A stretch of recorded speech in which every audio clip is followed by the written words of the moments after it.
What a competitor, what a player. It feels like the end of an era. Welcome to Sky Sports News. On the day one of England's all-time greats, Stuart Broad, announced his retirement from cricket. Broad revealed the decision after play on day 3 of the 5th Ashes Test at the Oval. The 37-year-old will hope to finish on a high by bowling Australia out to earn England a series draw tomorrow. Have you got something to tell us, Stuart? Tomorrow or Monday will be my last game of cricket. You know, it's been a wonderful ride, a huge privilege to wear the Nottinghamshire and the England badge as much as I have, and you know, I'm loving cricket as much as I ever have. It's been such a wonderful series to be a part of, and I've always wanted to finish at the top, and this series just feels like it's been one of the most enjoyable, entertaining that I've been a part of. When did you make the decision? About 8:30 last night.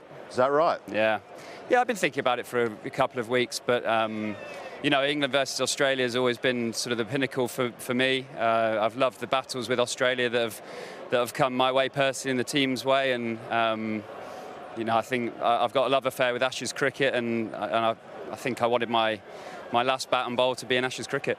Can I ask why now in the mid? Well, the game isn't over. Why would you announce it now? I told Stokesy last night, and told the change room this morning, and to be honest, it just felt the right time. I didn't want sort of friends or teammates at Nottinghamshire stuff to see things that might come out, so I prefer to just say it and give it a good crack for the last Australia innings. When you told Molly, when you told Ben, were you emotional?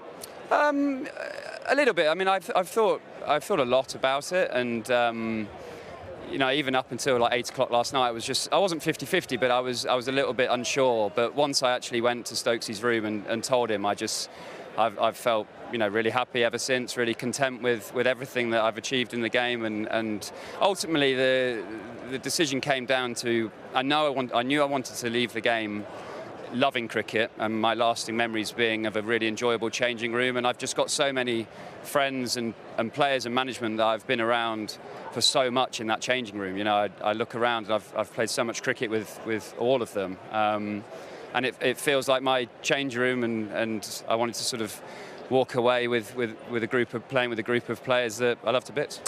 Did Ben try and talk you out of it last night, and when did the teammates find out, and what did they say? No, Ben didn't. You know, he really understood the decision. You know, I hadn't talked a lot about it. I hadn't mentioned it to him beforehand.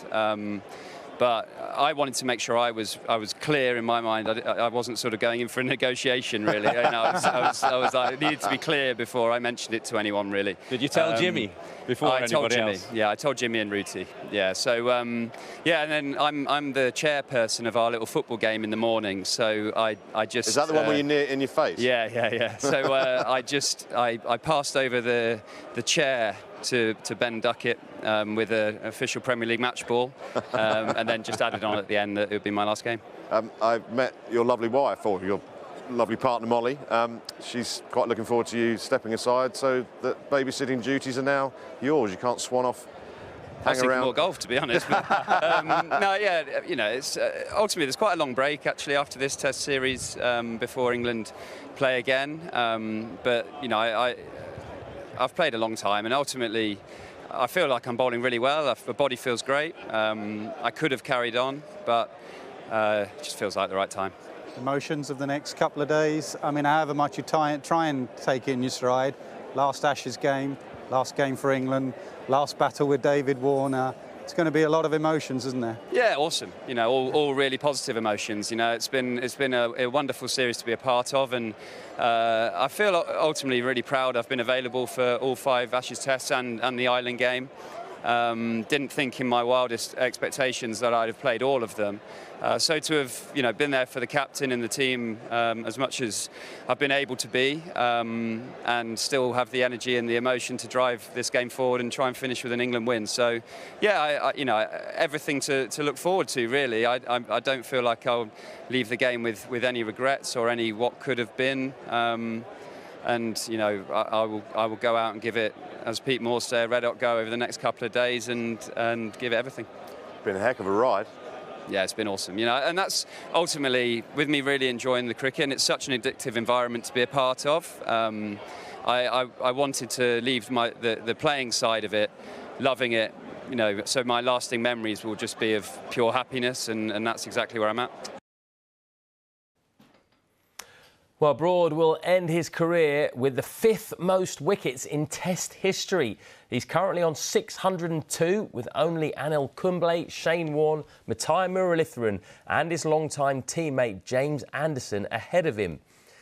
Here is Broad's Test record in full: 166 matches, a staggering number in itself. He's taken 602 wickets at an average of 27.68, with 25 wicket hauls and a best figures of 8 for 15 in England's win against Australia at Trent Bridge in 2015. There is no doubt he is one of the all-time bowling greats.